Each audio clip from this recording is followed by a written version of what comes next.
This is AgriCountry, brought to you in part by Alice Chalmers and your nearby Alice Chalmers dealer.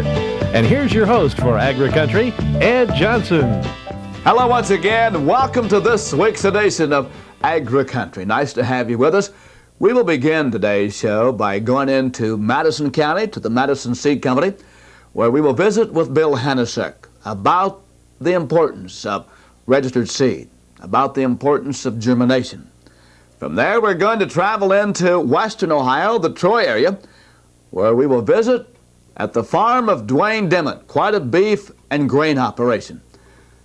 And to conclude today's show, we will visit with the Ohio Young Farmers, Young Farm Wives' top farm wife in Ohio, Betty Grooms, from Southwest Ohio down in Adams County. Welcome to AgriCountry.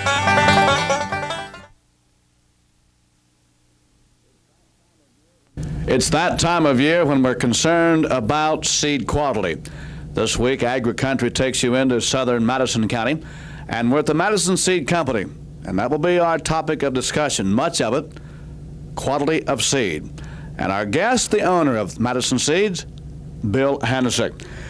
Bill, when a load of soybeans come in the fall, I understand that you take a sample, bring that sample right in here into the quality control room, but what happens to it after it comes here?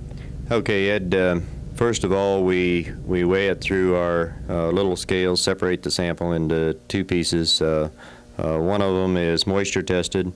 The other one is run through our little cleaner over here on my right, where a projected clean out is taken of that sample of seed. When the last load of seed comes in from any seed producer, our computer then will automatically project the number of bags from that particular lot of seed based on the clean out that our production manager, Doug Seifert, determines. We've got different colors. Here, Bill, we've got the natural. Do we see any beans go out of this plant looking natural? No, Ed, this is our 5th year in business here in our new plant, and we have not delivered any beans untreated in the 5 years that we've been in business. Out on the farm, we're certainly accustomed, whether it's seed corn or soybeans, oats, we have become accustomed, Bill, to seeing coloring on the seed. Is it a purpose of identification, or is there more to the coloring? Ed, the coloring on any seed is a federal law. When you treat seed with a fungicide, it has to be colored to make that a determination between untreated seed and treated seed. If one or two of these beans happen to get into a load of beans that went to the elevator, that load of beans would be rejected. Here's a purple coloring. I suppose coloring makes no difference. It's the same process. No, we can color it red, purple, green, orange, whatever color suits the fancy. Share the advantages, Bill, of a treated seed versus a non-treated seed. Ed, we like to think that we're going to get beans planted the very first week, maybe in May. When we're planting beans at that time of the year, we need the fungicide treatment that are on these soybeans to assure the farmer of a good stand in his field. Another thing I see on the bag, some bags I see, Bill, it'll say certified seed. Here at your plant, it'll say registered seed. Would you define for us the difference between those two? Ed, the difference between registered and certified are the more stringent controls on the registered seed as far as purity in the field, and then also as it goes through the plant, the purity has to be maintained at a much higher level than the certified seed. Bill, we're right here where this electric control panel is. I'm very impressed with that. Let's follow the soybeans now through the entire plant. Okay, Ed, they come in across our scales into our receiving pit. We use a Mitchell leg that is 100% self-clean out. Doug can distribute beans as they come into any one of 12 bins and never have any clean out other than right there in the pit area. They go down through a normal clipper cleaner.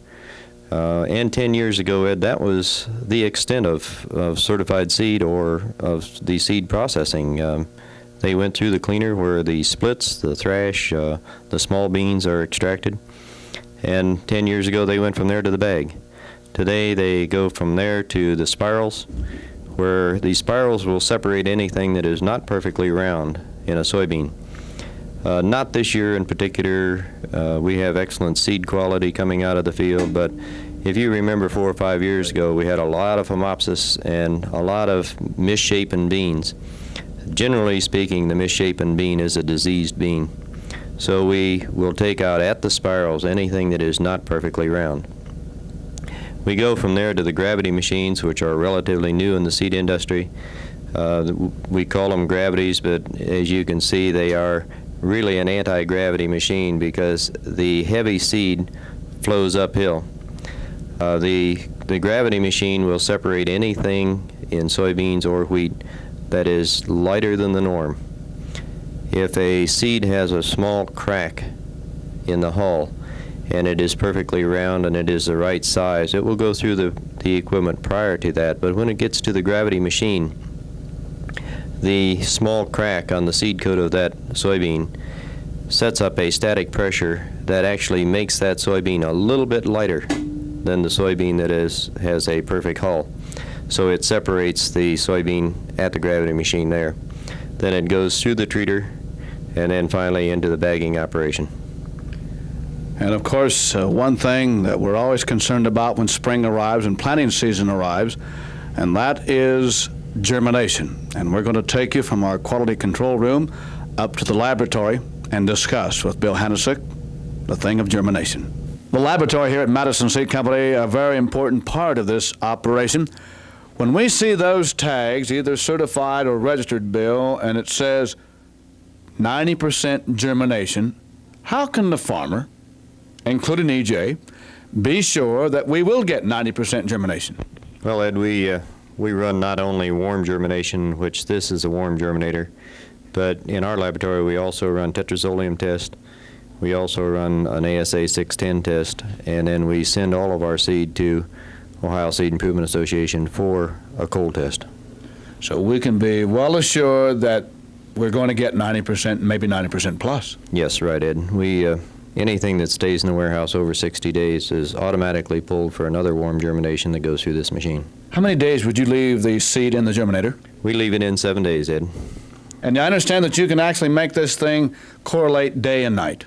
Yes, with the control panel here, we can simulate day and night by setting the control panel on the hours that we want the temperature to drop in the chamber. We can drop the temperature to 60 degrees to simulate night.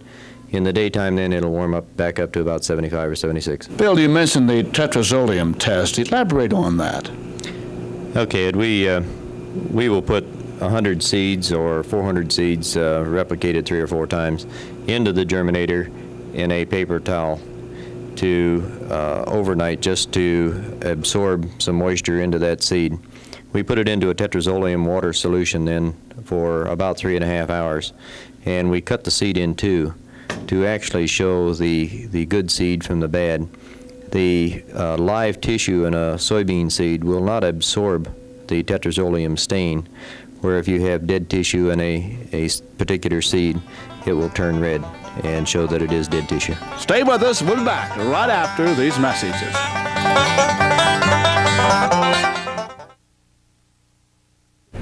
This week, AgriCountry venturing over into the Dayton, Ohio area. Actually, we're in Miami County, just about 1.5 miles east of Troy. And we're at the beef and grain operation of Eddie and Dwayne Demmett. Tremendous family kind of operation. And, of course, we're talking with you right out in the middle of the beef lot, and just one of the beef lots that's a part of this operation. Dwayne, first let me ask you, let's kind of set the stage. How much of an operation are we talking about here? Well, we have 450 cattle on feed right now. There's 150 here, and then we have it on the other road over there. There's a 350 head of cattle over there on that setup, 300 head of heifers over there. Would that be normal for springtime of the year? Yes, that's normal in the springtime. We 500 to 600 is about what we, at the most, we carry at any one time right now. How many head do you like to market in a year's time? Well, the 500 to 600 or as many as you can. We've just been going by the way the markets have been going, and putting in cattle accordingly and trying to outguess the markets and stay on top of the thing, and So that's what we did this last year. We put a little bit more cattle in this year than we had last year because we thought maybe it's going to be a better year, and it looks that way. Well, I'll tell you, Dwayne, we've been over here years past doing radio interviews, and certainly nice to be back, and especially to have you as guests of AgriCountry. Eddie, for our viewing friends, we'd like to talk about family farm history, and there's some excellent history here. How many years does this go back? We're starting our 50th year of farming, and it's a wonderful opportunity and a means of raising a family and the exposure, and we've met a lot of wonderful people, and we're associated with a lot of wonderful people. I understand that right where we're standing wasn't always a feed lot for beef cattle, that there used to be dairy cows in here. Right, it was one of the largest dairy confinements in the beginning of the bulk milk tank. We discontinued that in '58. Because of our land lays pretty close to the river and flood condition. It isn't ideal for pasture land. It's good corn country. So we went into feeding cattle since that, and it's expanded from there. You'll always remain with beef cattle at this point. Yes, we definitely feel, because it works better with our country here. There's nothing wrong with dairying, but then it's a way of life too. But then we appreciate the beef cattle business. It's been said that you'd rather go to a cattle auction than a ball game. And very definitely. And I've seen a lot of them in 50 years. And bought a lot of cattle. That's right. Dwayne, I understand that this truly is a family operation. 5 sons all total. Yes, it is a family operation. In fact, we don't keep any full-time help, and the boys come home from college in the summertime. We got 5 sons. The oldest son, Greg, is a pastor of a church out in Indiana, and his son Alan's a senior at Oregon Bible College, which is our church college, and our son Kevin is a junior there. And then David is here, a junior in high school at Miami East, and he feeds and helps on the farm here a good bit. And then John, who's the 5th son, and he's a 5th grader at the elementary school here. And he has some 4-H steers over here as well. Yes, he does. Dwayne, let's talk about feeding, because you've had a philosophy about feeding. You felt that with good management that you can do a job with cattle even when economics are not quite so good. I understand purely a silage operation. Yes, it is right now. We feel that we're very versatile. Now, this last year we lost 200 acres of corn in the water, and we went to a silage program, and it's been fairly good. The last bunch of cattle went out, dressed 61%, and almost 80% of them went choice cattle. So we're feeding nothing but silage right now. However, if corn prices are depressed and so forth, we may feed more corn. We have a scales on the farm where we weigh cattle in and out, and that's been one of the things we've been very happy with here on the farm. Is we've learned a lot. We found out that what the feed companies and the universities have been telling us about feeding cattle are true. You can't afford to feed cattle when they're overfinished, and the daily rates of gain and so forth, it helps you put the pencil to it and find out where you're at on these things. How many years have you been purely silage? Well, just 2 years right now, 2 years of silage. And that depends on the cattle and so forth. We got heifers in here, and they seem to go out pretty good with it. And then we have freezer beef operation, and people, they say you've been having good beef, but we can't figure out, it just gets better all the time. One thing with silage, you don't concentrate the ribeye. You get a larger spring of rib on the cattle, and it isn't a concentration of fat in the muscle, and it makes for good beef. Eddie, you made a statement before coming on the interview that you're not always looking for fancy cattle, that you want doing kind of cattle. Yeah. We've been feeding a lot of exotic type heifers. It's got size and stretch. I don't care what color they are, as long as they're useful and got a body that they can put on weight. Of course, and we get very reasonable gains, and we're very satisfied. I don't feel that anytime we've lost very much money feeding cattle, we just kind of go with the market. And what I mean, I don't think we're really any smarter than anybody else, but if it don't look like they'll pencil a profit, well, just leave them alone. You talk about yearlings. What size heifers are you talking about? Heifers around 700. And if you brought yearling steers in, would they be about the same weight? Well, some of them we've bought smaller. We've got some exotic type, real good type steers in here, a few more than ordinarily, but they was available in a home area of a real good exotic herds, and we bought them at a reasonable price, and they'll work. Dwayne, if someone sits down to a delicious steak, Can they really tell whether it's a steer or a heifer? They're smarter than I am if they do. One thing about, you can buy heifers $8 cheaper than a steer in the fall. You may take $2 less when they're going fat, but you're still $20 a head there, right there, and then you got less money outlay and it's less inners cost. So I figure a heifer I can probably make $20, $25 more than I could on a steer. And there's not anybody that can tell you the difference in that, the tenderness and so forth. Lots of concrete around here.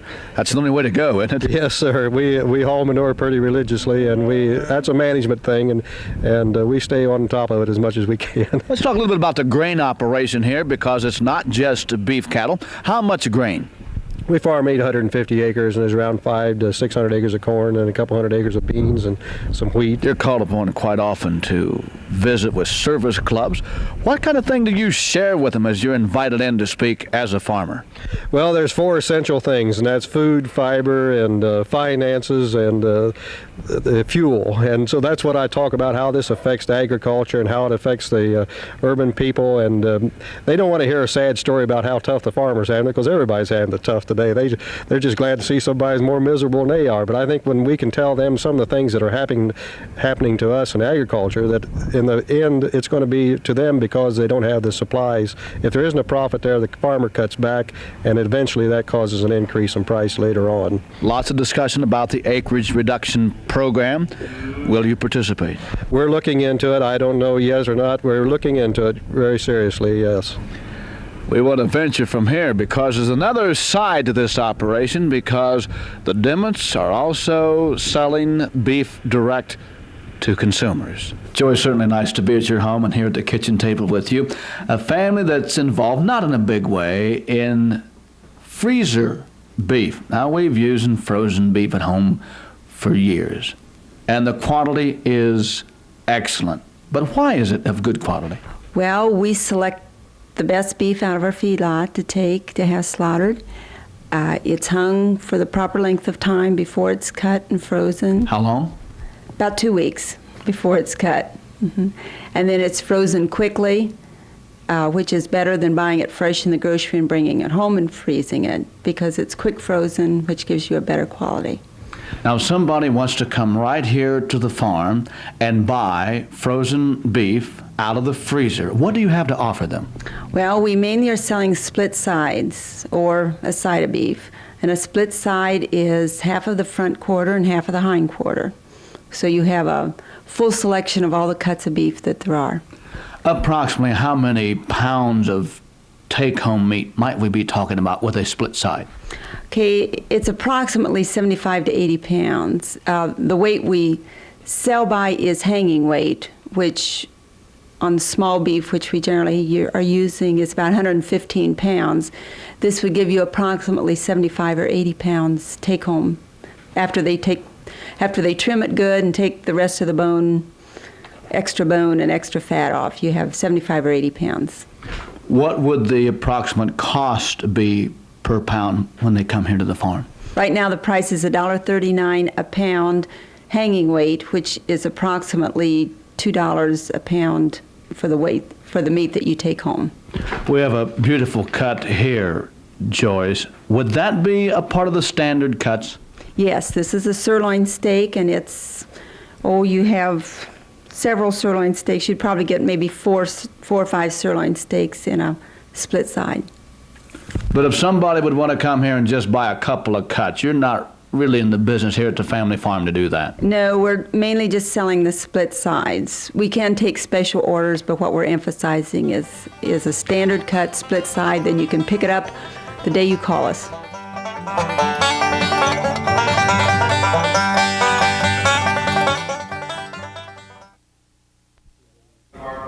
This week on AgriCountry, we salute the top young farm wife of the Ohio Young Farm Wives Association, and of course that's a part of the Ohio Young Farmers. Recently, they selected Betty Grooms, and of course Betty, a member of the Ohio Valley Young Farm Wives. That's down in Adams County, not very far from West Union, Ohio. When we talk about the farming operation, Betty, how big an operation are we talking about? We own 242 acres, and then we rent extra And so we have a little over 500 acres altogether that we work. Any livestock? Yes, we have farrow to finish, hog operation, and we also have beef cattle. How many sows? Close to 100. Really, that's good. And the beef cows, how many cows would you be running? Approximately 35. Well, I always like to ask the involvement of the wife out on the farm. You must be quite involved. Quite. Because I wasn't raised on a farm, and I had to learn just from experience. And I help out wherever I'm needed, in the field or going for parts, to helping in the barns, just wherever I'm needed. There are a number of you farm wives across the state of Ohio who were not raised on a farm. Betty, how difficult is that adjustment? In a way, it can be hard. And then when we started out basically just the two of us and just working day to day with each other. And I think it helped us. We've been a very close family, and I've enjoyed it very much. And it's an important role for a wife to play. Some wives will tell me that they would rather be outside working with the livestock or on the tractor working ground or plowing than being in the house. What about yourself? I'd rather be outside, but you have to be inside too. Well, Betty, again, congratulations to you. Nice to have you as a guest of ours on AgriCountry as we've been visiting with Betty Groom from down in Adams County, Ohio Valley Young Farm Wives chapter, and recently named by the Ohio Young Farmers, Young Farm Wives as the top farm wife in Ohio. I hope that you enjoyed today's show. Next week on AgriCountry, we're going to take you to one of Ohio's largest fertilizer manufacturing plants, Mid-Ohio Chemical, down at Washington Courthouse. Then we'll travel clear up into Ashland County to the dairy operation of Tom Krantz. And also next week, we will visit with the Ohio Young Farmers, outstanding Young Farmer of the Year, Rick Unger, and his operation is in Southwest Ohio. Join us next week for AgriCountry.